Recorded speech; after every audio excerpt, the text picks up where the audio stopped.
the Howard Planning Board, and this is our meeting of Tuesday, December 17th, which was continued from a previous meeting that had to be canceled. This is to inform you that, as required by law, the town may audio or video record this meeting, which they are doing. And any person intending to either audio or video, please record this session as required to inform the chair. Anybody going to do that? Okay, thank you. All right, the first matter is a case continued from December 3rd, PB 2019-43, Route 137 Development, LLC.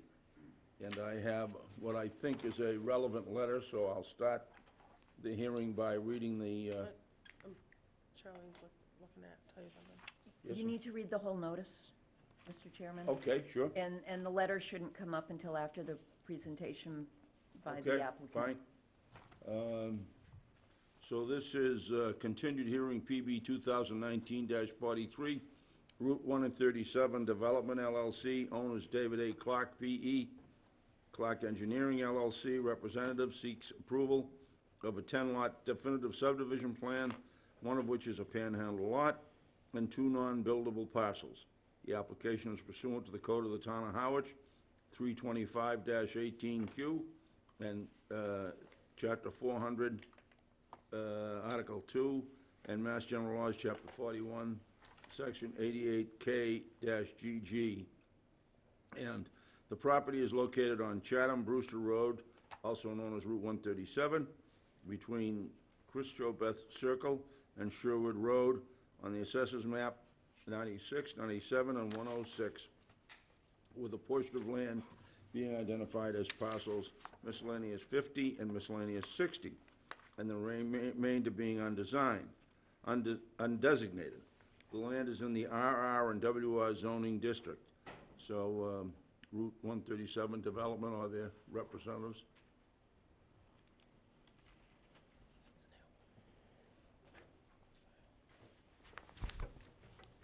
Good evening. David Clark of Clark Engineering on behalf of the owner and applicant. As stated, this is a 10-lot subdivision off of Route 137 in East Harwich. The plans show 2 roads. The main road coming in off 7 will provide access to 4 of the lots, and then a secondary road off of the main road will provide access for the remainder. The road and the lots all conform to the Harwich Planning Board's rules and regulations. The slopes, the centerline radiuses all conform. As far as the lots, they're all 1-acre lots and comply with the shape factor requirements. The stormwater has been designed in accordance with not only the Harwich regulations, but with the Massachusetts stormwater policy. The local regulations are a little more strict than the states in that you require a subdivision to capture and infiltrate the 25-year storm event, which is an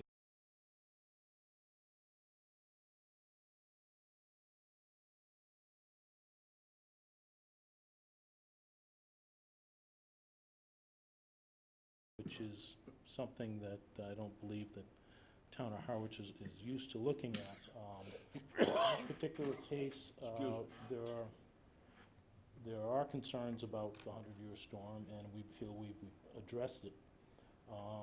As you come to the subdivision on the left, there's a natural depression, which we intend to excavate out and make larger. This is so that we can capture the extra rainfall between the 25 and 100-year storm event, and that area will act as a detention area for overflow from the first 4 sets of catch basins going up the road.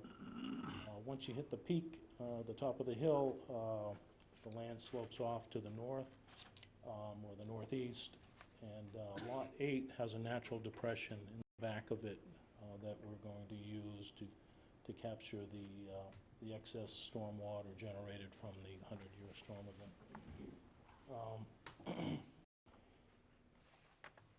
The entire subdivision, we're anticipating it to be served by the municipal sewer system.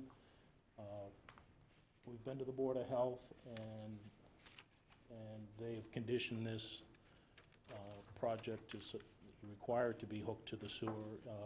If in the unfortunate circumstances the sewer is not available, we would have to go back to the Board of Health and work out how we're going to how we propose to dispose of wastewater on the property. The current regulations with the Board of Health is that we would have to do a shared system with treatment for the entire subdivision. We would still put in the infrastructure for the sewer, because that would act as the collection system for the shared system, but we don't anticipate having to do that.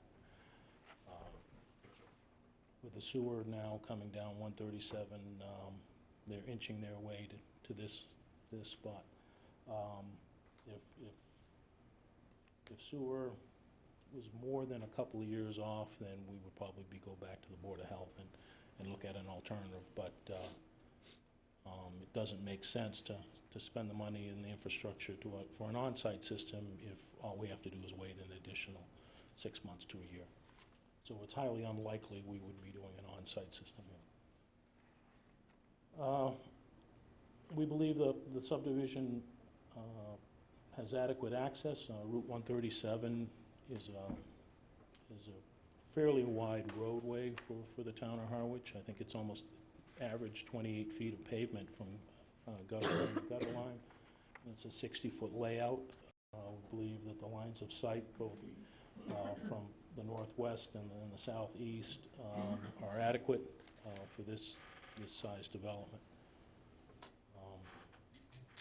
I did recommend in my stormwater calculations, I did not account for individual houses in the design, not knowing how big a house somebody was going to want to put on the property and what other types of impervious surfaces. It seems like everybody wants a swimming pool these days, and that certainly, the patio and stuff associated with that adds a lot of impervious surface. But for individual lots, I did account for up to 2,000 square feet of driveway that would be shed onto the roadway and captured in that stormwater system, with the remaining impervious area would be up to the individual homeowners, and I suggested that the planning board put as part of the covenant or the statement of conditions that individual stormwater systems be installed when the houses go up, and that will take care of the rest of the runoff. That's it in a nutshell. Be happy to answer questions. Anybody on the board first have any questions? Have you read your report in? I have not. Would you like me to? Yes, please. Okay. Also this evening is Griffin Ryder, our town engineer, is here. So I would also like to have him, once I give my overview, if he could have the opportunity to speak to the stormwater and drainage. I think that would be helpful. The applicant has requested 2 waivers. One is from the requirement to file a municipal lien, as this had been previously owner unknown land and only now is on the book, so to speak, as far as assessing and tax bills. There was no municipal lien certificate available, so they have requested a waiver from that. Additionally, they've asked that the plan be allowed to be prepared at 1 inch equals 60 feet, where the regulations do require 1 inch equals 40 feet. Myself and the town engineer felt that was appropriate. The entire plan fits nicely on 1 sheet of paper. To separate them out is actually a little bit confusing. Because there are technically 2 roads, they had to submit 3 road names for each road.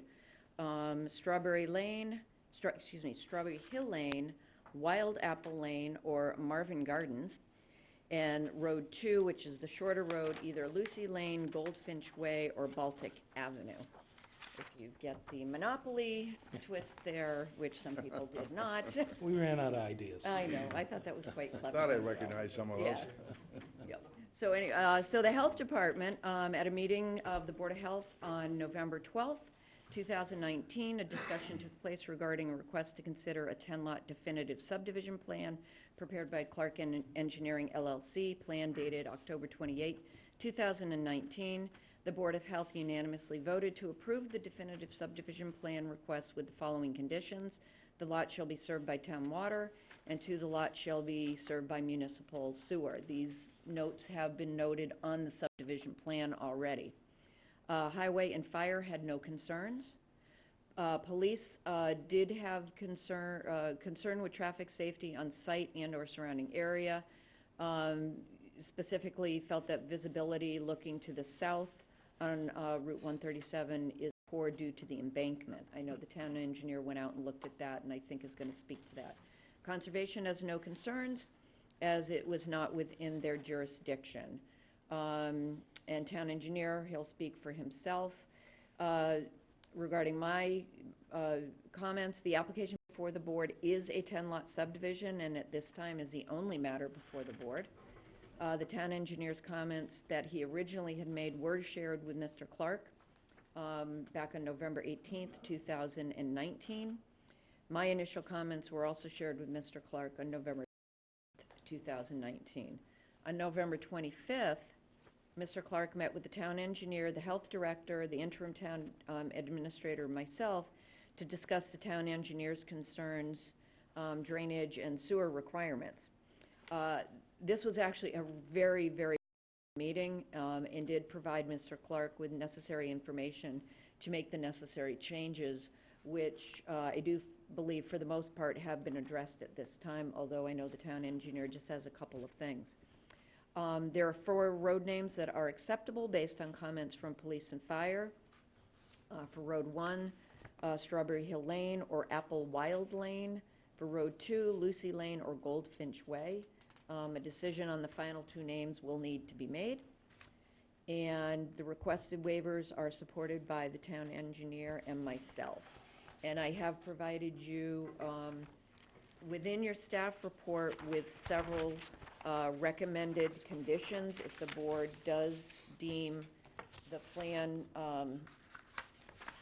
approvable. And I'm just going to run through those quickly. Board of Health conditions shall be met. The name for Road 1 shall be blank. You need to decide that. The Road 2 road name shall be blank and shall be noted on the plan prior to endorsement. A minimum of 2 6-foot by 6-foot leaching catch basins with 4-foot stone in each be installed to control runoff for each dwelling. This shall be noted on the definitive plan prior to endorsement. All drainage and stormwater requirements, local, state, and federal, shall be met and approved by the town engineer prior to commencement of construction operations. And 5, that a standard covenant be executed. And at this time, I would ask you to entertain comments from the town engineer. Of course, please. I have a, can you pass this down? Sure. I have a list of comments that I went through, that I compiled just moments ago. And so this is an interesting submission because in September and October of 2018, comprehensive stormwater and illicit discharge regulations were passed by the Board of Selectmen.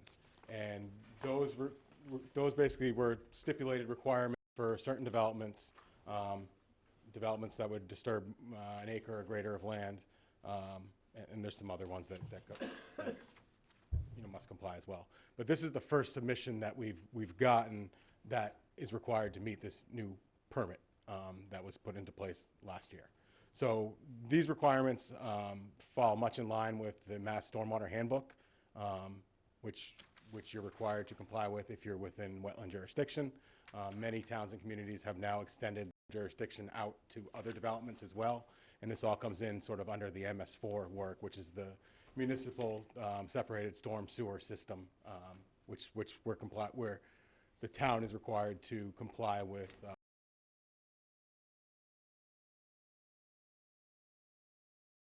our receiving water is clean. So the majority of my comments, really all of my comments, are mostly based on the stormwater system. These comments will not have a major effect on the planning board submission per se. There's some details that, there's a fairly voluminous stormwater report and calculations that were provided. And I've been digging into the details of that just to make sure everything meets the stormwater handbook and the town of Harwich regulations.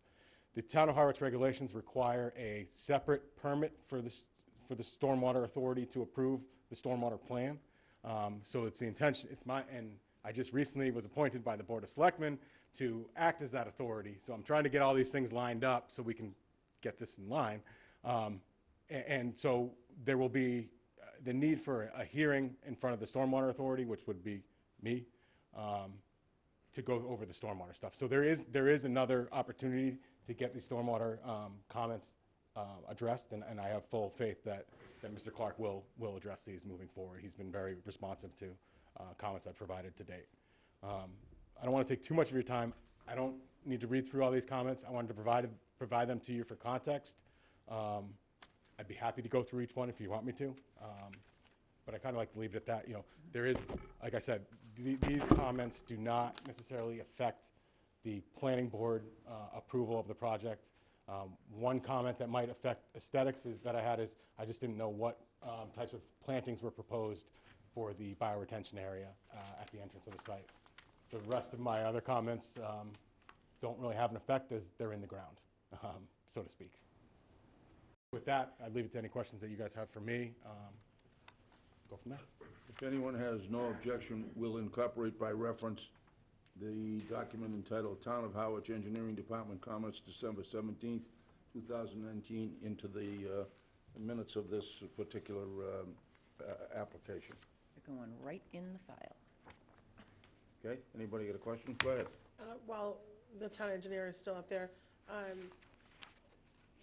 any concerns about the line of sight on 137, please? I was not able to get out there until after dark last night, so I have not been able to see it in daylight. I was wondering if Mr. Clark might be able to comment on that. I'm sorry, what was your question? The sight line. On Our the police Chatham chief Bruce had a, Road. Yeah, we show the sight lines on the plan and profile for the first road. I believe they meet what's in your rules and regulations. If this was a state road, they would be looking for an additional 50 feet of line of sight, and I think we can easily provide, that is provided for cars that are traveling south. We probably would have to do a little more clearing to provide 300 feet of line of sight from cars traveling north. Be happy to make that a condition, that we do the additional clearing on, if the board feels that's necessary.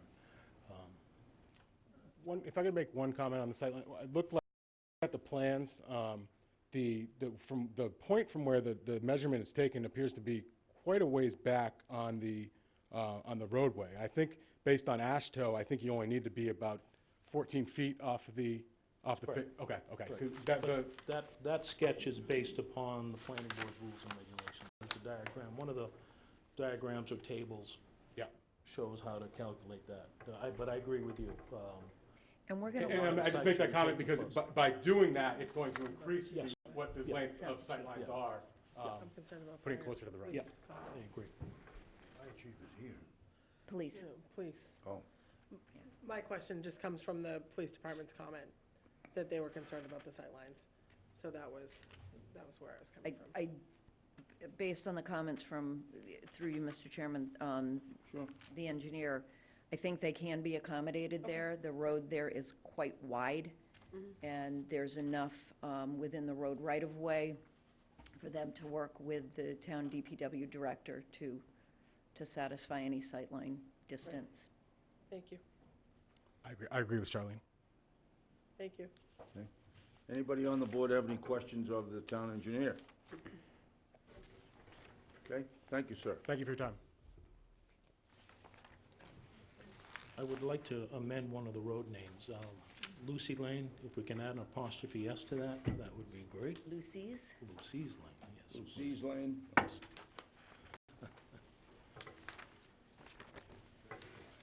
When I first Is that came my on this- typo or yours? That's mine. Okay. Phew, I don't feel bad. When I first came on this board, I thought it was amazing that we had that authority to name the roads, but it's now become pretty straightforward. Anybody on the board have any questions or I have a comments? question for town planner. Sure. Yes, go sir. ahead. How awkward is it to have the name Strawberry Hill Lane in multiple towns in the Cape? Because there are several Strawberry Hill Lanes in Centerville, Barnstable. Town there are of Dennis has extensions. 4 main streets. Yeah, I know, we got plenty too, but I'm just saying, this might be kind of a, I've not heard of any issues with multiple towns having the same road names. okay, Different zip code. different zip codes Yeah. solves the Yeah. problem. Okay. Anybody else on the board? Is there anybody in the audience which Oh, do wishes? you want to read the letter that you received? Oh, yeah. Okay, hang on. Now's the Got it. time for that one. Thank you. You're welcome. Dear Mr. McFarland, thank you for your notification. This letter is in regard to the housing development proposed in East Howard along Route 137 between Sherwood Road and Chris Joba Circle, PB 2019-43, Route 137 Development, LLC owners David A. Clark, P.E. Clark Engineering, LLC representative. We were given to understand that this current application complies with the town's regulations regarding development in a designated water recharge area, in quotes, serving the Pleasant Bay watershed. If the definitive subdivision plan being voted on at the December 3rd meeting results in 10 single-family residences on 10 individual lots, it has the prospect to improve values in the vicinity. As contiguous abutters, our property is below this proposed 10-lot, single-family dwelling development. There are concerns regarding, quote, clearing, grading, and increase or altered, stormwater flows and/or erosion, close quote, with potential impact to our residents at 42 Sherwood Road. The terrain is such that at the rear of our property, the access road to this development will run at a higher level than our land, with concern over harm to our property and flooding into our basement. Being occupant of the Sherwood Forest subdivision for some 40-plus years, we have experienced increased traffic growth before when Spruce Grove Road was integrated into Sherwood Crescent. There has been a continual expectation of the 137 thoroughfare absorbing more and more traffic. As the trunk road off Route 6 for access to Howard, Brewster, and Chatham, it will have additional traffic from this housing subdivision. However, when do the adverse effects that have manifested themselves in most recent times, such as gridlock coming down the hill to Sherwood Road, from the Four Corners area of routes 39 and 137, summer traffic backing up to Route 6, and periodic actions closing the 137 in the Sherwood Road area raise concern. It is continually a test of skill and nerves to safely make a left-hand turn out of Sherwood onto the main roadway during peak times, and the subdivision does not help in mitigating the situation. It has been a privilege to share the beauty and solitude of the woods and the wildlife that inhabits it. Nevertheless, we thank you for your consideration of the above as impacted property abutters. Sincerely, R and K Williams, trustees, 42 and 38 Sherwood Road, East Howard, Mass.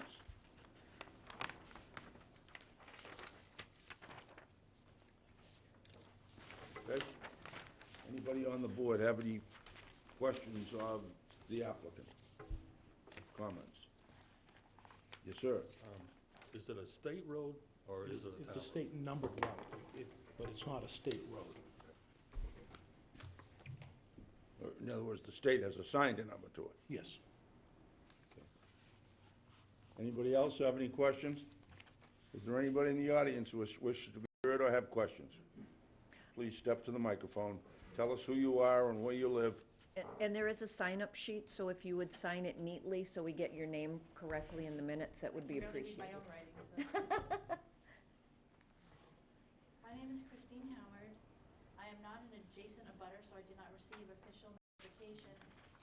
lived in the Sherwood Forest for 20 years. 12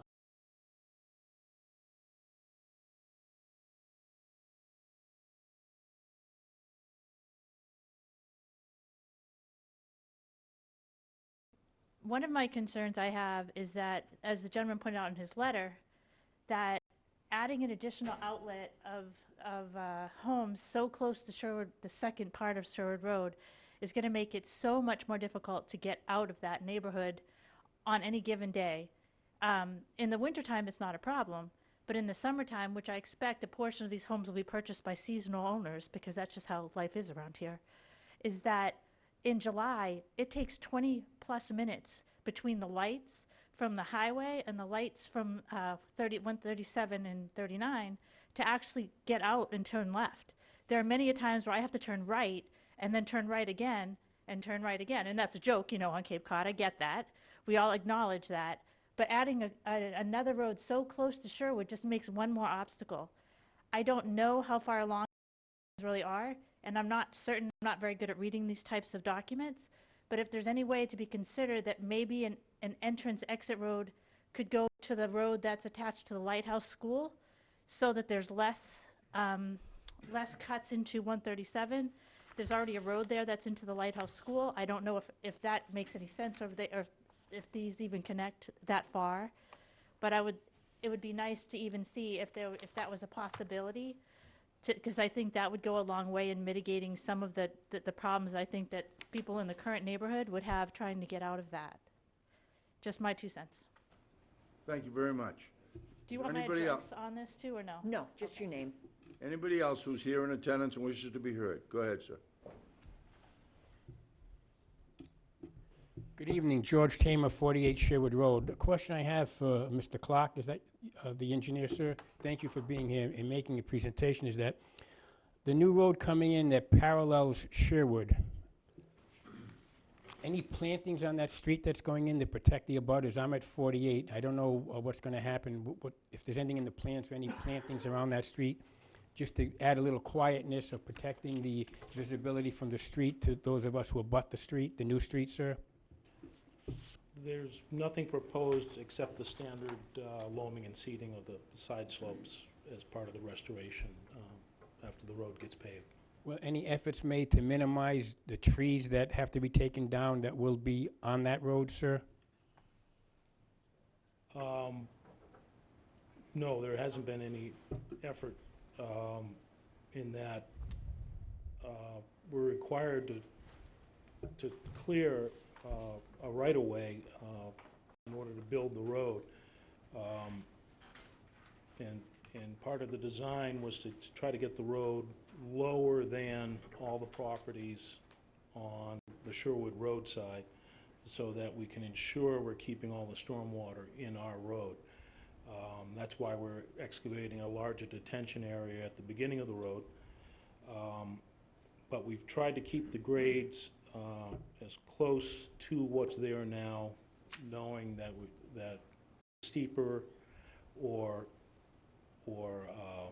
less steep than what's there requires either cutting or filling that it further encroaches into the left and right of the road, which means more trees to come out. And we also chose the left side of the property for the roadway because once a lot is sold, there's no control by the town as to how many trees come out by the homeowner. So in theory, once a lot is sold and a house is put up, that homeowner can clear every single tree on the property. By providing a buffer strip on the left side of the road, on the Sherwood Road side, it might not be 100% vegetated when the road is done, but it won't be somebody's backyard, and it will naturalize, and it'll be highly unlikely that anybody would go on that side of the road to cut a tree down. So that's the primary reason we chose to put the road on the left side, so that remains open space and is not part of somebody's lot that can ultimately be cleared. Thank you for addressing a question I was going to use as a follow-up, that you're keeping the elevation of the road lower than properties abutting to that road to minimize runoff. That was gonna be one of my next questions. Yes. And one last question, sir, is if everything goes well, time-wise, how soon would you anticipate building? And the reason for that question, sir, is this. We know the sewers are coming in. Should there be a delay with the sewage, whatever the reason is, and you mentioned that a retention on the property, you're not planning that right now for the entire subdivision, do you anticipate that being a problem, having homes available and tying to the town sewage not available at that time? The way the Board of Health has approved this subdivision, we cannot build one house without being on the sewer. We would have to go back to the Board of Health and basically start this process again and negotiate with the Board of Health as how we would achieve on-site disposal of wastewater with the treatment that they require. So, the Board of Health would be involved again. There'll be public notice for the planning board, because we would have to come back to the planning board also and have them amend their approval, because we've substantially changed how we're disposing of wastewater, going from the municipal to on-site. So basically, we'd all be here again if the sewer fell through. So the way I understand what you're saying, sir, is that everything, you can clear everything out, get the lots prepped for building, but no home can be built until there's actually a tie-in to the sewage. No, we could start the subdivision road, and clear the land, get it to rough grade, install the drainage systems. But then, if sewer's not available, we're basically at a standstill, because if it's 6 months away and we know that for sure, we can install all the sewer infrastructure, pave the road, loam and seed the side slopes, and then we still in a position that we cannot build a house because we have to come back to the planning board and have them release the lots for construction. And if the subdivision is not connected to sewer, they won't release a lot, and so we're stuck, basically. We have a road that's completed, all the infrastructure's in the ground, but we might even be connected to sewer, but the state might not have authorized discharge yet, and we can't build a house. And then it's a waiting game as for when the state approve discharge, or we come back and start the process over again with on-site disposal. I don't see that happening, quite frankly, but I always look at worst-case scenario. I don't see that happening, but if it should happen, and there's already cut, developed, and there's no place you're going to end up putting on-site sewage for that entire development. We'd appreciate it if you would address the board and not, I'm sorry, sir, yes. It's just a habit looking to the person. I don't I blame you, apologize, I understand. apologize. Should I restate the question, Mr. No, no. Chairman? All right, We all heard it. okay. And the answer to the question is, worst-case scenario, should sewage not be connected, Mr. Chairman, to the homes, then you really have nothing else you can do, because there's no other place on the on-site sewage. I thought that's what I heard him say, that Yeah. the health board has told you folks. In other words, they don't authorize you to build with separate septics for each lot. No, so it's a condition, it's a condition of the Board of Health that this property be served by municipal sewer. I got you. If we want to change that, we have to go through this process again and show an on-site system, shared system for 10 lots, and we would have to find a place to dispose of 33 bedrooms or 44 bedrooms worth of wastewater.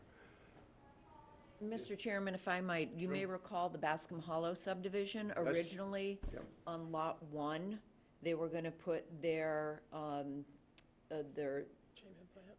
shared treatment plant for the entire subdivision. Yep. So in the event that, worst-case scenario, sewer doesn't happen for some reason, or is going to take a lot longer, they could come back, amend the Board of Health approval, amend this subdivision, to have lots 1 or maybe lots 1 and 2 serve as their on-site sewer And put a system location. in.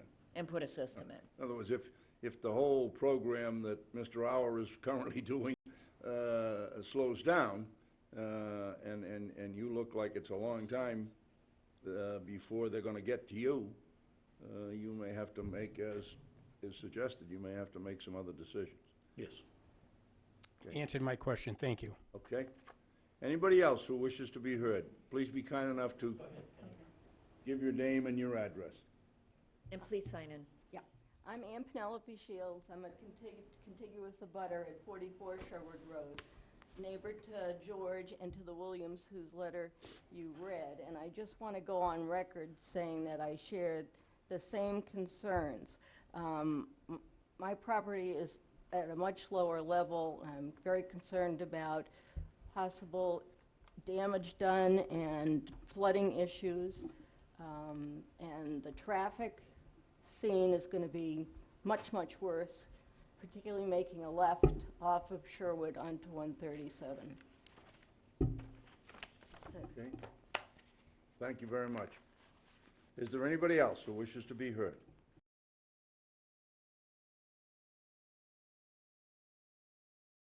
Get to you, sir. Sandy McClarty, East Harwich. I'm not an abutter. What's your address, sir? 210 Pleasant Bay Road, just on Thank the you. other side. Yep. Since moving here in 2015, I keep seeing unaffordable homes being developed, like Bascom's Hollow and the Preserve, quote unquote. And now I'm hearing about 10 more unaffordable homes going in. And I believe we have a shortage of affordable homes, where the goal that the state requires is 10%. And so I wonder, why do we keep building unaffordable homes? And the other question I had is with the sewer system, I thought there was a cap as to how much could be tied into the branch going to Chatham. And at what point, I mean, is there capacity? I guess the question is to the board, is there capacity to continue to add sewage or leachate to this branch?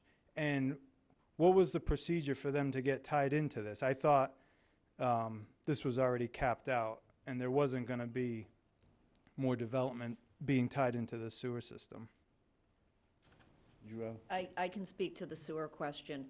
When this area was looked at for tying into the town of Chatham sewer system, they looked at all the parcels available and the development potential of those lots. So this area was looked at, and it was assumed 1 bedroom per 10,000 square feet, and that's how that was calculated for build-out.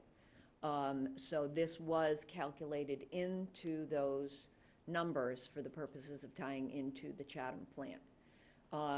If they wanted to have 5, 10 bedrooms per lot, they cannot do that. They are tied and locked into 1 bedroom per 10,000 square feet, similar to Title V. So it's a zero, what's called a zero or net growth in this area for anything being sewered at this point. So growth meaning beyond what could be developed at the time of the analysis. This was counted towards Yeah. what could be developed. I gotcha. Yep. Yeah.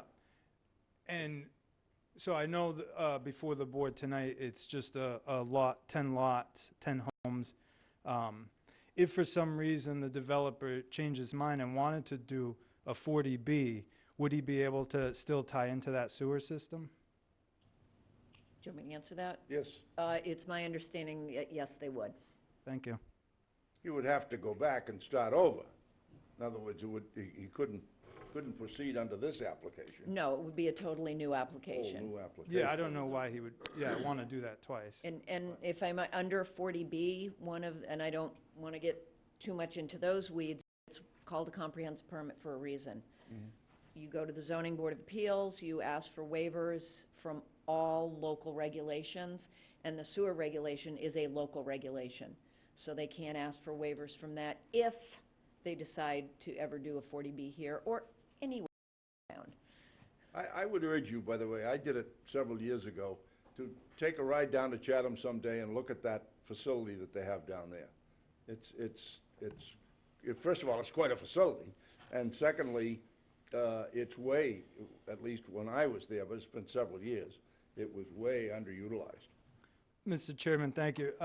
My wife and I homeschool our kids, our 5 kids, and we took all of them, actually the little ones we left behind, but the 3 older ones, we took through a tour. The gentleman, I forget his name, was Sure. very accommodating. Yeah. And when I went maybe a year and a half ago, it was underutilized. But I have some concerns with the sewer system, their end result product. Some people say is almost like nuclear waste. I don't know if that's exaggerated, but the sludge is a problem, and the director of the sewer said we still have this problem of trucking it to Maine, and it's a discussion for a different day, but I have some concerns with sewer as well. Certainly, okay. Anybody else wishes to be heard, please? Tom McLaughlin from 34 Sherwood Road. When we bought our house about 33, 34 years ago, the power company had an easement behind us in where that land is going to be developed. And I'm just wondering if that easement is still in effect. I'm looking. I I don't know as it is. Doesn't show. Certainly doesn't show on the plans that we have. Yeah. Because at one time, the power company wanted to put those high-tension wires up there with the big ugly steel frames, and that was shot down by the town. And I was just wondering if they still own that land. And the next question is, how close will these roads and these houses come to the existing houses on Sherwood? Well, you need to look at the plan up there, Okay. and you see the lots that back up from Sherwood. Actually, if I might, there are technically no lots From Sherwood that actually, that back onto Sherwood. They actually go towards the Chris Joe Beth Road. And up above you've got the pointer. Yes, I do. You stole my pointer. Is it working? Are you pointing it the wrong way again? I am. No, I'm not. There we go. So right up there, if you go to the northeast, that's not owned by the applicant? That's not part of, this lot is not part of the subdivision. Right, so there is no direct, and Lot A is not a building lot, so there are no homes that are gonna be built directly adjacent to Sherwood. So there's an open space parcel to the left of the road, going all the way up to here, and then this is not part of the subdivision. And so these will be the 2 closest lots, and like I said, there's an empty parcel in between. And there is a 20-foot setback from side and rear property lines. Okay, good. Okay, thank you. anybody else in attendance this evening that wishes to be heard? Okay, and members of the board, do we have any, go ahead. Mr. Chairman, I just have a quick question. Do we know who owns parcel A? Is it, The open space applicant. parcel that's part of this subdivision, we own it, or the applicant owns it. okay, And so it will be dedicated open space, Okay, not okay. to be built on. You would have to, if he decided he wanted to use it, he'd have to go back and start over again, right? We would have to figure out some way that it complies with zoning. Yeah. Before we, And it it doesn't meet the shape factor, the size, well, it might meet the size, but it certainly doesn't meet the shape factor. It doesn't meet the size. It doesn't meet the size, so the only way to build on it would be to get a variance, and that's a self-created hardship, so I doubt the zoning board would issue a variance. Mary? And is parcel B just this sliver parcel? Just a sliver of land, a little, Okay. It's not in the right of way, it's just a sliver of land, yes. kind of hitting the, I should have Curve of the- incorporated in the road, and I would have saved a gotcha. $500 So filing it's just fee this for the little lot. portion. Hits the curve. Hits the Sure. radius. Is parcel A one of the non-buildable parcels? Pardon me? Where are the non-buildable parcels? A and B. It's A and B. Okay, so There's a space on the left, and then there's you a, don't own it. I thought you said you did not Little own B. They don't. so A is right here. It's just non-buildable regardless of who. Is this open space lot? Where it says drainage easement, goes up to here. And then this is in B. B is this little piece. Ah, I see. And that's our business. Just trying to make sure I know what I'm looking at. Go ahead, sir. Yes, Mr. Chairman, I have a question with regards to when you start the 10 lots that are given, and you start to remove woods and whatever, and you're gonna have that main road there, will the main road at that time have the drainage system in place when these lots do get cut? Typically, the way, once the trees are removed from the top and subsoil are removed, we bring the road down to rough finish grade and the side slopes. Then it's usually up to the excavation contractor, which he wants to put in first, the stormwater or the sewer. It all depends on what has to go under the other. Most likely, they'll put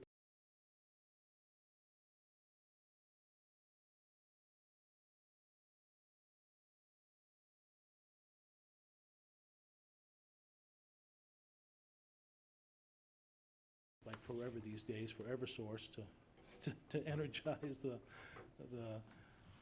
electric system, then we pave. So none of these people will be affected, you know, with regards to water or when those are being developed? No, both the depression at the rear of Lot 8 and what we're gonna excavate on the left of the road when you first go in will act as temporary stormwater controls. Typically, when they put the catch basins in, they'll put filter fabric in the frames to prevent soil from getting into the leaching system while the road's under construction. And at the same time, the side slopes are typically still sand, and so you get very little runoff if it's all graded properly, because the sand is so pervious. But the problem occurs once the side slopes are loamed and seeded, and until the grass catches. That's the most critical time, and that's really what the construction basins are for, that short period of time while you're waiting for the grass to grow. We get a deluge, it's gonna take the topsoil off if it's not stabilized properly. And that was one of the bullet points from the town engineer, which I can easily address. We have typical standards on how we stabilize the side slopes for the grass to establish. But long and short of it, those two depressions are sized to capture a major storm event while the road is under construction. Thank you. Thank you, Mr. Chairman. And just so I'm clear, and at this stage, you cannot and will not proceed with this until there's sewage available. We can start at our own risk, but then you've spent money and it's sitting there. understand. And you can't finish it. So it takes an effort to mobilize construction crews, and you can't get them there and start something and only do half of it, and then try to get them back when you're ready. So if we had a firm date as to when the sewer is available, we could work backwards and have a starting date. But knowing they might not be here to this property with the sewer till the spring or midwinter, just because the sewer pipes out in 137 doesn't mean we can connect to it and I start understand. discharging. So there's a whole process they gotta go, the town has to go through the state as far as testing. Chatham has even started the pump station down on Route 137, past the burrito place. They just went to conservation the other night, so I can't see that starting in the next 2 or 3 months. And pump stations take a little longer to build than gravity sewer mains. So it could be a year and a half before we get a green light from the state. So say it's a year and a half, we would probably start 6 months before that, and hope Eversource is on the ball. We've waited as long as a year for Eversource to come in and put wires and transformers in. Bless you. So, You know, the president of Eversource is a resident of the town of Howard. Or a summertime resident. Did you have something else you wanted to say? I didn't, I Okay. don't. Anybody else? Go ahead. How wide is the drainage easement at those 3 lots, the narrow part of it? the drainage easement's on the On the way in? On the left. Well, the drainage easement is almost the entire parcel A, the open space parcel. Right, but there's a narrow section. I was wondering how wide that is. I think that's 10 feet.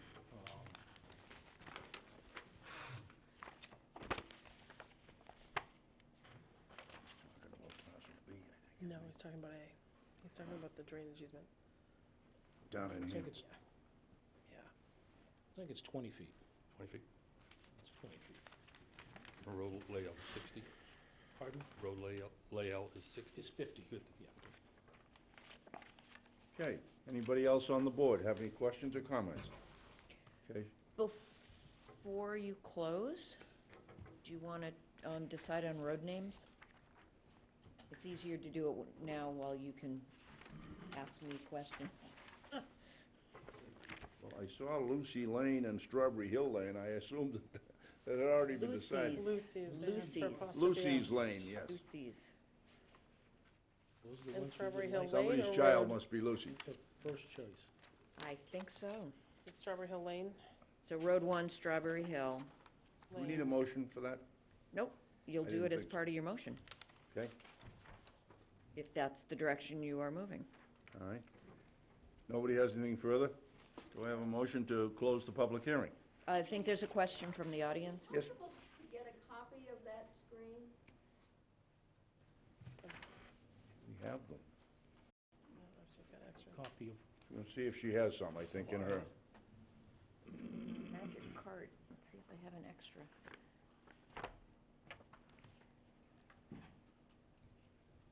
Oh, thank you very much.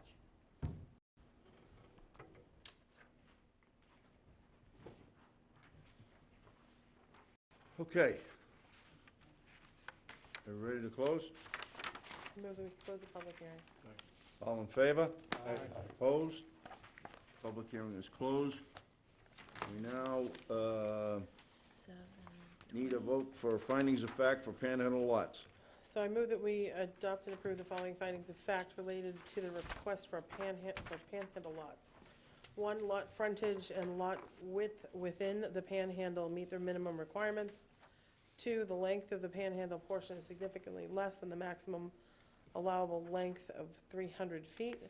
3, suitable access is provided within the panhandle and the access is wide enough and otherwise satisfactory for a driveway. And 4, the panhandle lot meets the shape number requirements. All in favor? Aye. Opposed? Allowed. And just a reminder that Arthur is not eligible to vote on a subdivision, so he's not voting. Somebody tell Arthur? Through you, Mr. Chair. Sure, Waivers. Didn't we have waivers to vote on? we're getting to them. No, because I missing? forgot to put them in You here. didn't put them in. So, if you go to page 2 of the staff report, Okay. So I move that we adopt waivers.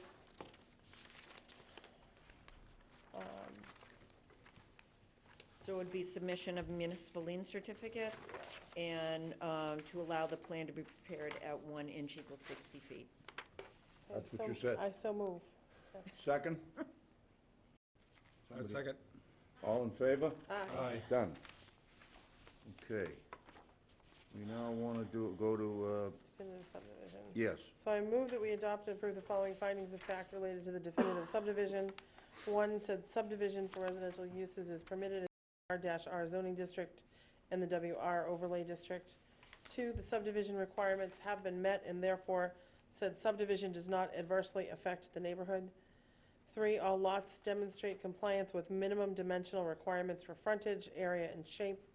4, the Board of Health requirements shall be met. 5, all necessary drainage and stormwater requirements, local, state, and federal, shall be met. Second. All in favor? Aye. Opposed? Allowed. Go ahead.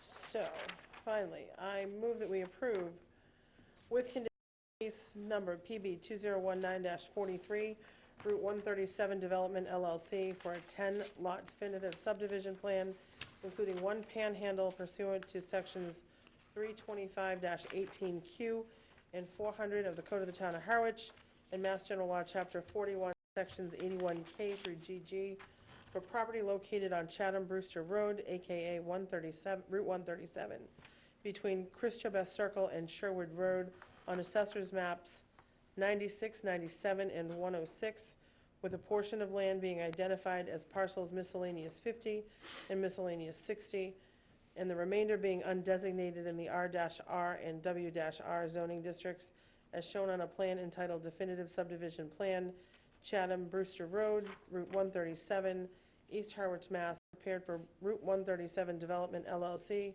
prepared by Clark Engineering LLC and Outermost Land Survey, Inc., dated December 6, 2019, at scale 1 inch equals 60 feet, sheet number 1. The decision is based on the aforementioned findings of fact and the fact that the plan meets the necessary requirements for approval and endorsement with the following conditions.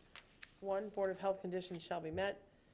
2, the road name for Road 1 shall be Strawberry Hill Lane, and the Road 2 name shall be Lucy's Lane, and shall be so noted on the plan prior to endorsement. 3, a minimum of 2 6-foot by 6-foot leaching catch basins with 4 feet of stone in each be installed to control runoff from each dwelling. This shall also be noted on the definitive plan prior to endorsement. 4, all drainage and stormwater requirements, local, state, and federal, shall be met and approved by the Harwich Town Engineer prior to the commencement of construction operations. And 5, a standard planning board covenant agreement shall be executed. Second. All in favor? Aye. Opposed? I believe that completes it. Thank you very much. Thank you.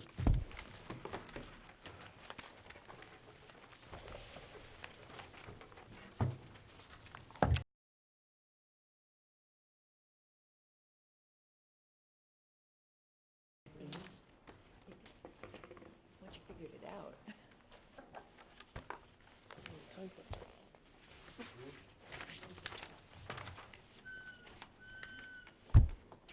Our next matter is the 44 Howard Depot RT.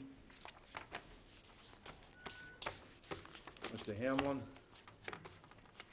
Oh, he's awake. Good evening. Rick Hamlin. I don't know if they're ready yet. Oh, sorry.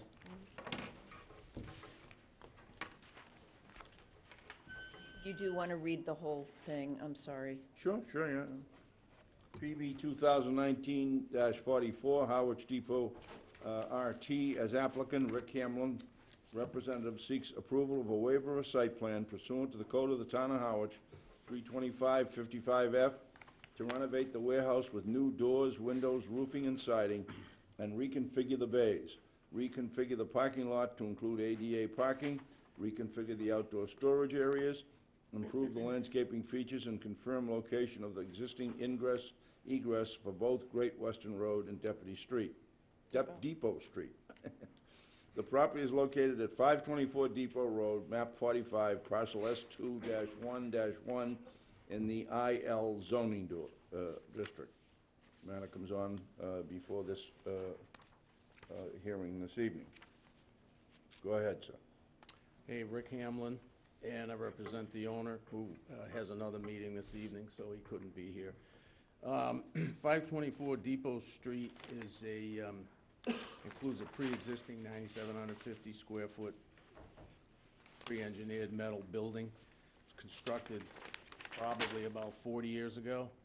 I've been familiar with this property for several years, as I had applied for a building permit about 5 years ago, which was also approved. At the time, the planner had some issues with the property and the current user. So knowing that, we've made every attempt possible to make improvements to the property. So no substantial changes to the site or the structure or abutting properties are going to occur. We have 34 pre-existing parking spaces, which although we're gonna reconfigure them, which will accommodate 2 handicap parking spaces, we've designated outdoor storage areas, because in attending some of these hearings in the past, there's a question as to whether a tenant can park in a parking space and then use other space or not. So we just made an improvement. We felt we made an improvement by designating some storage areas, outside storage. They're on the plan, they're labeled, that will not be printed on the pavement. They will be a paved surface.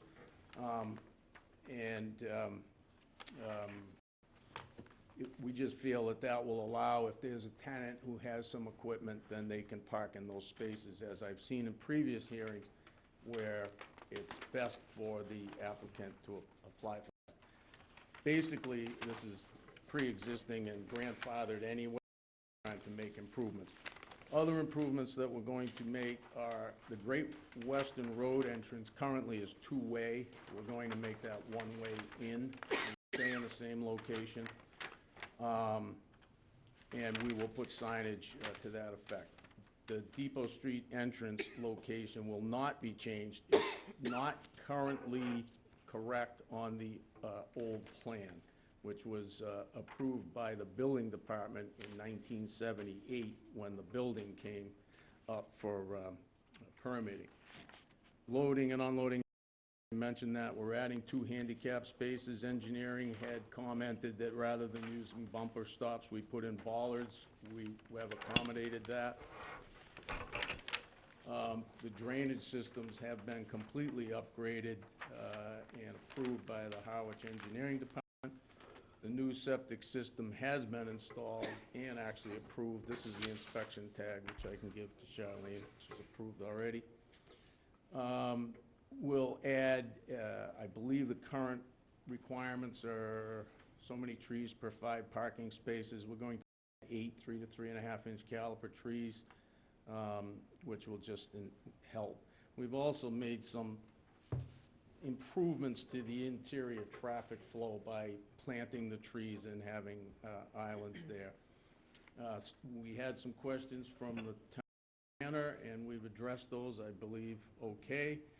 And with the above improvements reflect no substantial changes to the structure of the site or to abutting properties. They just respectfully approve the waiver which you have the jurisdiction over.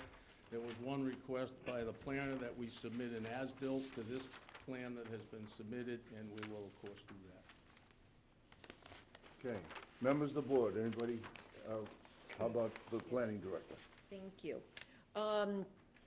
So the health department, a septic system was approved in 2019. As the applicant has proposed, the health department has no concern. Septic system must be connected prior to certificate of occupancy. Engineering, town engineer, and planner reviewed the application. Police, fire, conservation, no concerns. My comments. This is a public meeting, not a public hearing. The town engineer and I reviewed the plan together on November 26, 2019. Comments and concerns were sent to the applicant, which I sent them to the wrong email address. Once we figured that out, we got the revised plan back very quickly. It worked out great. So on December 9th, we did receive revised plans, and all of our concerns and questions were addressed. The building department has already issued a building permit for improvements to the building. And also at this time, the town engineer reviewed the drainage plan submitted with the building permit applications, and all concerns and questions that he had related to drainage were addressed by the applicant at that time. The proposed improvements to the site will, in my opinion, be a definite benefit to this area. We do recommend, as Rick said, that an as-built plan be submitted following construction and improvements to the site. But overall, we believe this is going to be a vast improvement. You did receive an aerial photograph in your packet. This is actually an older one. It can do nothing but improve this site. And that's all I have. Thank you. And I'm remiss that I didn't earlier announce that in attendance this evening is Selectman McCaskill over on my left. Glad to have you with us. And the Chief of All Fire is also with us this evening. Okay, any members of the board? Questions, comments? Ma'am? I'm just trying to make sure that I know the area. This is almost across from Deerfield, correct? That's the curve at Deerfield Road? Yes. Across the street? Yes. Lot 4 is shown on the aerial. Is Is the the one we one you just just permitted, right? approved. Right. Which will not have access off of Depot, but off of Deerfield. Right. Chairman, Go ahead.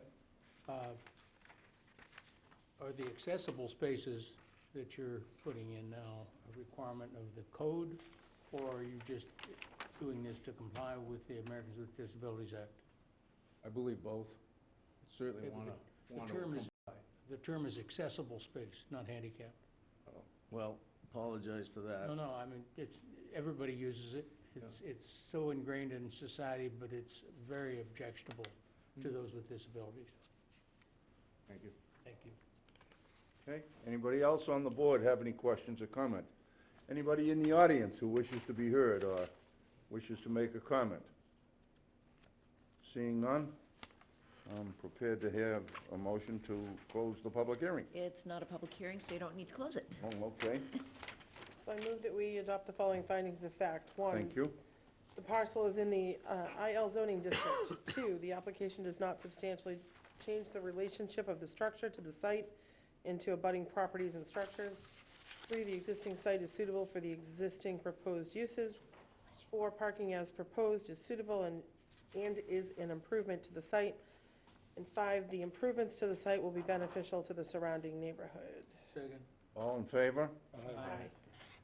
And now a motion, So I move that we approve case PB 2019-44, Harwich Depot RT as applicant, Rick Hamlin representative, for a waiver of site plan pursuant to the code of the town of Harwich, sections 325-55F, to renovate the warehouse with new doors, windows, roofing, and siding, and reconfigure the bays, reconfigure the parking lot to include ADA parking, reconfigure the outdoor storage areas, improve the landscaping features, and confirm location of the existing ingress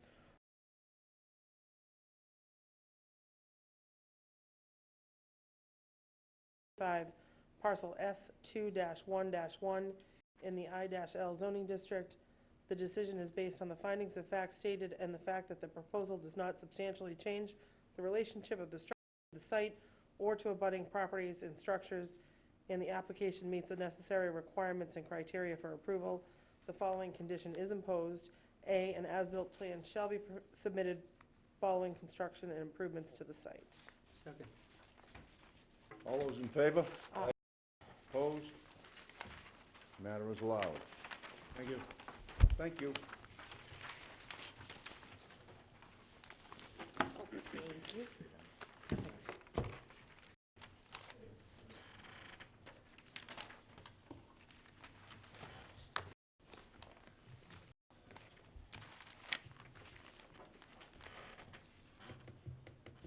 Okay, we have meeting minutes on November 7th and November 19th, 2000. Mr. Chairman, I'd like to make a motion to approve the minutes of November 7th and November 19th, 2019.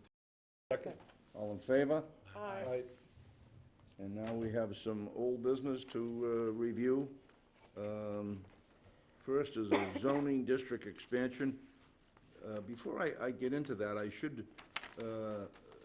first of all, express my appreciation to those members who traveled up to Barnstable to appear before the Barnstable County Commissioners, who, after our appearance, and maybe I don't think it was because of it, but after the excellent presentation made by our town planner, the Board of Selectmen voted 2-1 County Commissioners. I'm Commissioners. sorry. That's Board of okay. Selectmen. County Commissioners voted 2-1 to allow the DCPC, and that matter continues. We'll spend some time talking about it tonight. Okay, first matter is the zoning district expansion, Queen Anne Road. So I had a gentleman who is in the audience, and if he wants to speak, he can come up himself, who owns some property here and a couple other property owners in the area.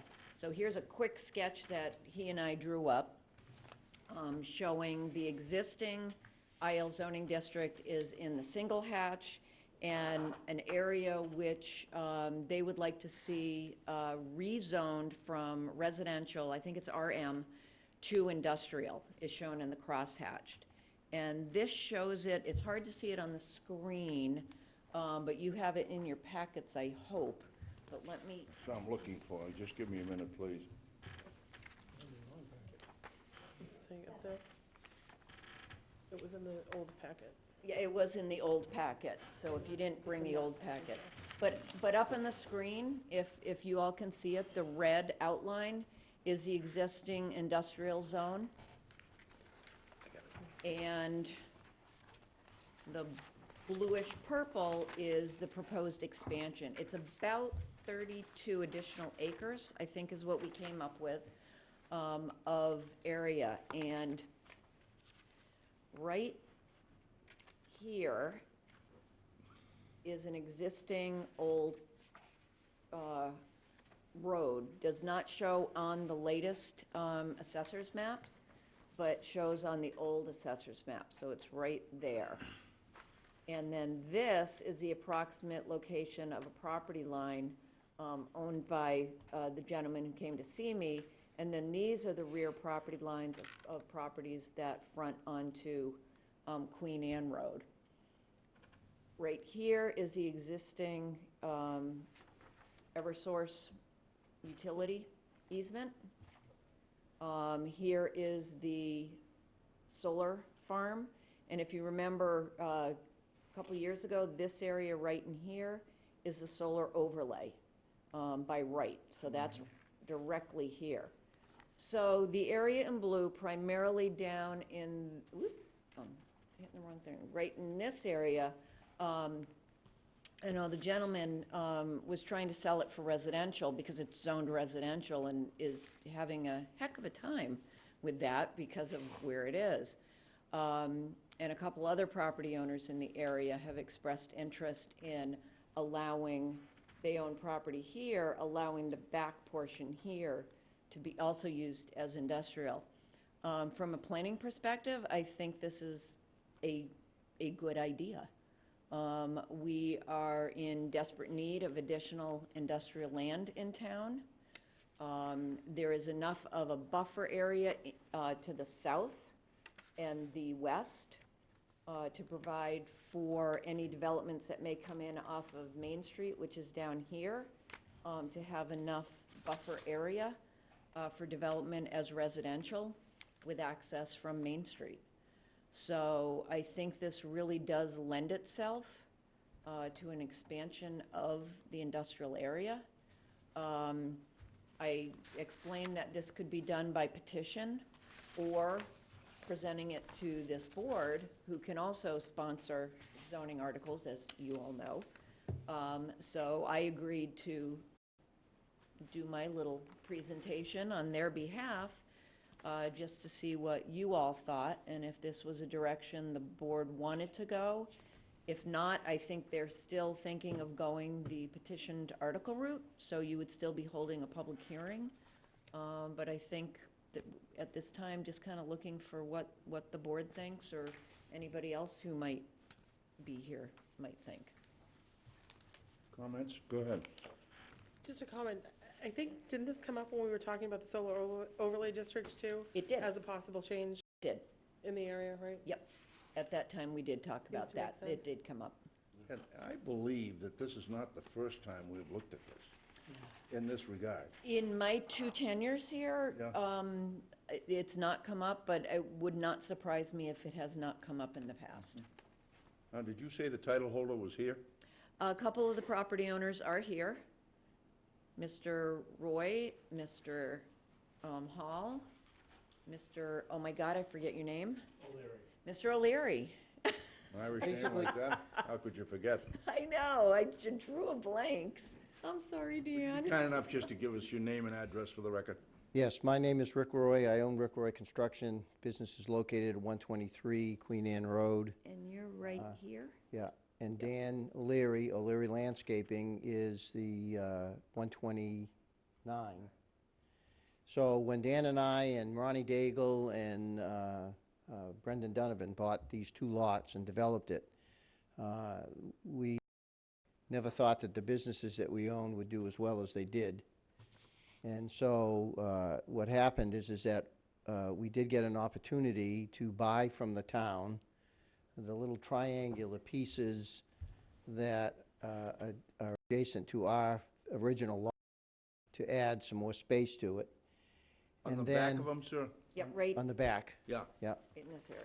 Which then made the, our land contiguous with property that was owned originally by the Hours. And we bought the 10 acres from Hours. And way back with the prior planner, all right, we had talked about maybe trying to see if we couldn't get the zoning changed back to industrial. And I think at one time in the past, more of that land out there was industrial. At one point, they, from it being industrial to changing it back to residential, and now we're trying to change it back to industrial because, as you know, all along Queen Anne Road, which is where most of the industrial usage is in the town of Harwich, there is no more space out there, okay? And I agree with the planner in the fact that there's certainly a tremendous buffer zone between the residences that are on Old Main Street and Harwich and some of the other areas that, causing this, allowing this land to become industrial and allowing us to be able to create industrial space. I mean, I'm maxed out right now, and I know that Dan is maxed out on his lot, okay, and I had in the past looked to buy other pieces of land up and down Queen Anne Road and was not successful in doing so because there wasn't any available. So when this opportunity to start picking up the parcel from the town and then the parcel from the Hours, now it becomes a matter of getting the zoning changed so that, I can expand the business. So we certainly would appreciate the fact, and Dan, and there's a bunch of us, so I know that you can't do spot zoning, and I don't consider this spot zoning where there's so many people that are involved with this, so. No. Anyways, it would be quite helpful to the growth of Rick Roy Construction, and I'm sure O'Leary Landscaping. Good evening, I'm Alan Hall, and myself and my cousin Edward A. Hall, we own 8.5 acres up there. This is something that we stumbled upon in our family, and we know the use in that area is industrial, and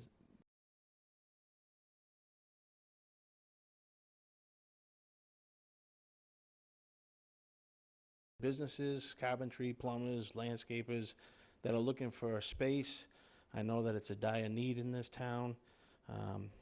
This fits it well with the expansion of the solar proposal that you did last year.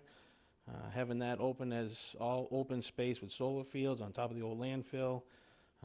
Just expanding this area into industrial is a win-win for everybody. We hope we get your support to bring this forward to the town of Harwich. Town meeting this May. That's all I have really to say, other than the fact that I hope you endorse this and move it forward as a planning board article. Thank you.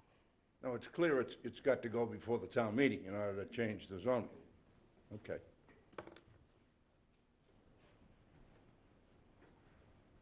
Mr. Chairman, Chief Clark, I met with the Halls on this proposal, and I fully endorse this idea, this concept. It addresses some key issues that I might have. One, jobs. Two, we have a need for this type of industry in town. We are faced routinely with operations that don't have a place to operate safely or properly. So This addresses that need, and it's a crucial need. It's a public safety issue for me, and I think it's a terrific proposal, and I certainly would hope that this board would endorse it as well as the town meeting. You have no idea of putting a fire station up that, If the one we're trying to do now doesn't kill me, I assure you there'll be no more fire stations. You're in the budget. Norm, I don't think you need to write your name down. Just we know who saying. you are. How about me? I'm just going to mirror what Norm Clark said. I would offer 100% support on this. I have met or spoken to Eddie Hall and Alan Hall, not Rick or Dan, but certainly appreciate their businesses, and I think it would be great to expand the industrial zone. Thank you, Mr. Selectman. Okay, anybody else on the board have any I just questions? have a question. Where's that existing road? Could you show me that? It's hard to see. It does show on an older assessors, but it's right, whoops, I'm way up on the roof. It's right there. Okay, gotcha. It actually goes all the way down to Old Main Street. Yes. Yeah. It's one of the oldest roads in the town. Yeah. It's called Annias Way. Annias Road. Named after Annias Wing. And it's, what is it, like a dirt road now? Yeah. Is it an HOA? It's an actual road, Is it? yeah. Do we know how Of wide course, it it is? would need to be improved if industrial is to be done there. Good evening, Cindy Williams, Executive Director of the Chamber of Commerce for Harwich. I just want to mirror both the chief and Mr. McCaskill. This is, all three of these gentlemen that have spoken tonight, or actually two have spoken, longstanding families. They are probably generational families that will continue, and we're always looking for young families to continue their businesses, so I would also recommend that you support this. Thank you. Okay, anybody else wishes to be heard? Thank you very much. Okay, So if this is something the board is supportive of, I can figure out the language to figure out how to describe the area, which is always interesting. to put it in for an article Yeah. in the town meeting? Yep. Okay, I can try and get that for you by the meeting on the 14th, if you'd like, thank you. if that's a consensus. I don't need a vote, but if it's the consensus to move this direction. Cool. Thank you. Okay. Essential services and municipal uses. So this is one we briefly talked about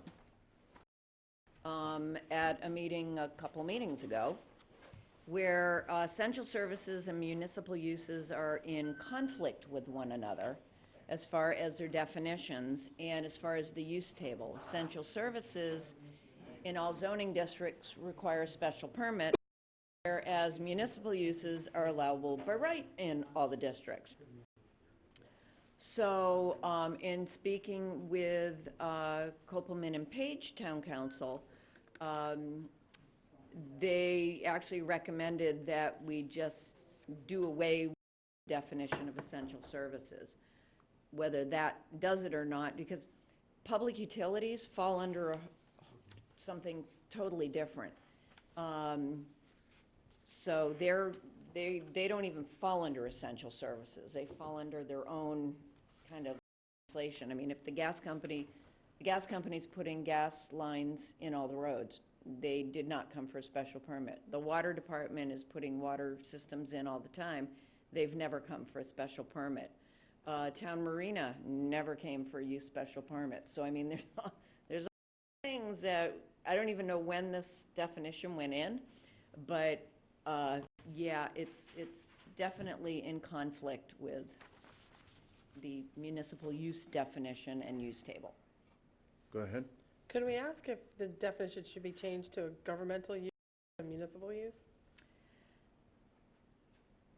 What's the difference? State, federal?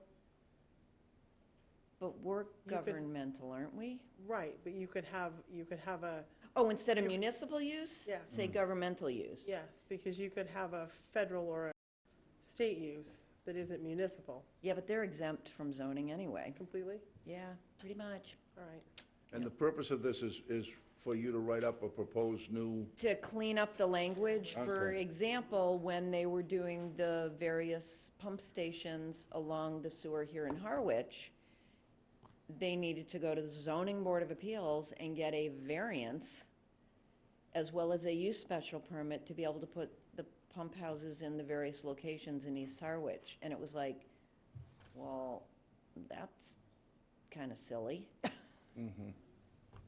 Because they had already gone through their own process. So I didn't necessarily agree with town council's opinion on that, but, you know, that's what they get paid the big bucks for, and I don't, so, you know, we bowed to them. But, you know, things like jetties and similar structures, first of all, jetties are in the water and don't fall under zoning. So, kind of thinking we don't need the definition of essential services. And I do know of a community that is actually looking at solar arrays, large scale, as essential services. And I was like, ooh, no, I don't think so. They're not a they're not they're not Eversource, they're not, you know. Not a public utility. Thank you, that's the word I'm looking for, so. I thought that was a little odd. Unless it's a municipal electric. Yeah, this wasn't. Do you But need a motion for this? if it's the consensus, I don't think we need a motion. I can draft up the necessary bylaw that's what we need. to do away with essential services in the definition. Or if I find out there's a reason why we really need it there, but I don't think there really is. Telecommunication falls under something different completely. So I'm happy to draw up that draft article as well. No questions? Okay. Okay.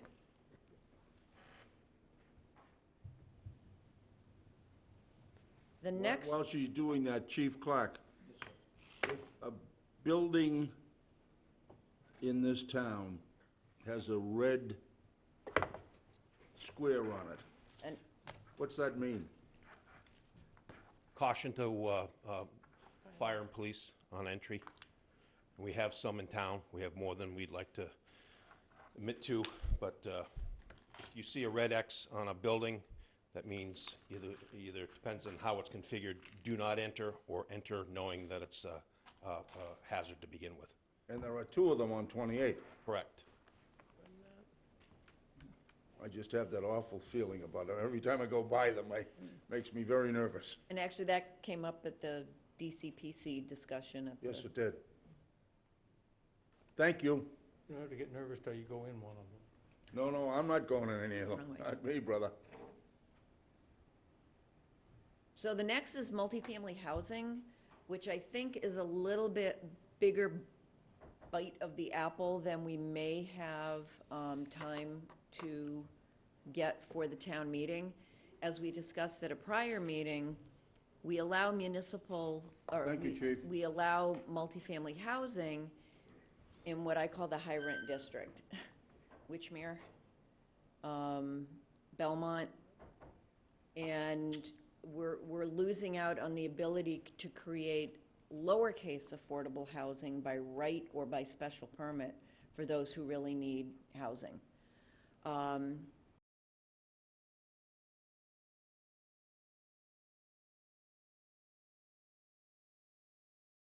In essentially a month and a half, because articles need to be in by February.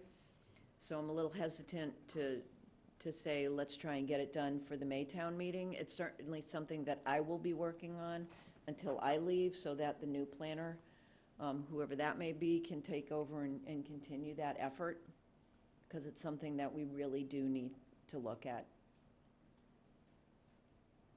And next is the West Harwich DCPC, which, as the chairman noted, was approved by the Barnstable County Commissioners last week, 2-to-1 vote.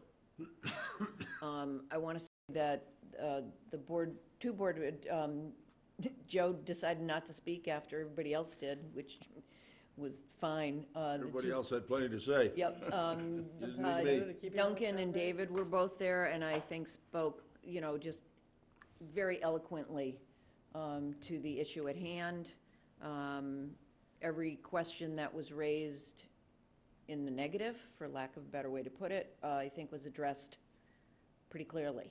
So, By the way, the negative vote had a letter in today's letters to the editor in the Cape Cod Times. oh yeah, I'm sure. We weren't surprised. Yeah, so, I did meet with the Board of Selectmen a week ago, yesterday, and at that meeting, I addressed with them, because they were the nominators of this, I addressed with them my concerns that if we try to do something in the next 3 months to get it in for a special town meeting in May, does not make any sense.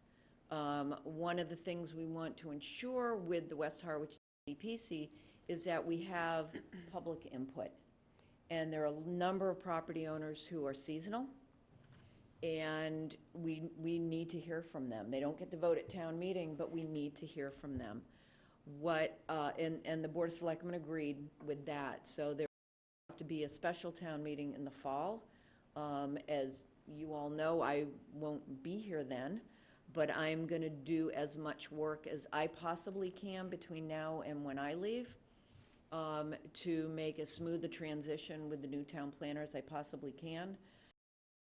After the holidays, I am going to start trying to do some workshops, not with the Board of Selectmen, not with the Planning Board, but kind of one-on-one. I do believe perhaps somebody was appointed to like a working group of selectmen. If there is somebody from this board who would like to be part of that, I think that would be wonderful. Just scoping sessions to hear what folks have to say. We can get assistance from the Cape Cod Commission staff, who you've met, Sarah, and John Eidman.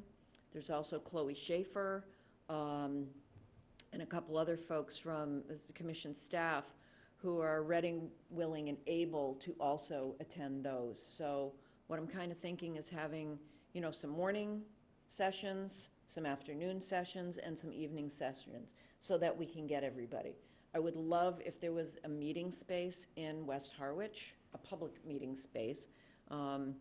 Actually, Cindy had a great idea, but we couldn't do it because it was a private establishment, and I want it to be in a public place. Public property.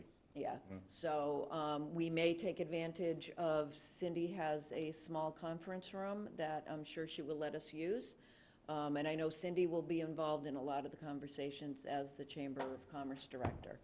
So that is my direction that I'm going to be moving, and the selectmen seem to support that. So more to come on that. And then other thoughts on zoning changes. I can't think of anything, but if there's anything you all can think of by the next meeting, of any necessary changes that you see might be needed. Some of them may be just housekeeping items, and you know, if we can do a couple of those a year, I think that's great. None are popping into my head at the moment, because some of these other things. You have a pretty good agenda going without. Not too bad, not too bad. So, and I don't think any of what we're doing is really heavy for town meeting. We've had a couple heavy zoning town meetings the last few years. And knock on simulated wood, we've been really lucky. It went through. You know, we've been very successful, so let's keep that going. And, you know, even if this is a small year for zoning changes, that's okay. Doesn't mean you guys haven't been working your butts off. Can I say that on TV? Because you have been. We've had more applications this year than we've had. You haven't had this many applications in well over 10 years, in 1 year. And you've done a lot of work, and you should be proud of yourselves with what you've done. Okay, any reports, briefings on members of the board? CPC is still deliberating on articles. We expect to meet, I believe our next meeting's the 16th of January. So that will be the next meeting. We will, again, talk about all of the 15 applications and probably start voting. Money. Start voting the applications at that point to either approve or disapprove the 15, because they have to be in for February for the warrant articles, so. Okay. Anybody else? I'll entertain a motion to adjourn. And happy holidays. Sorry. Second. All in favor?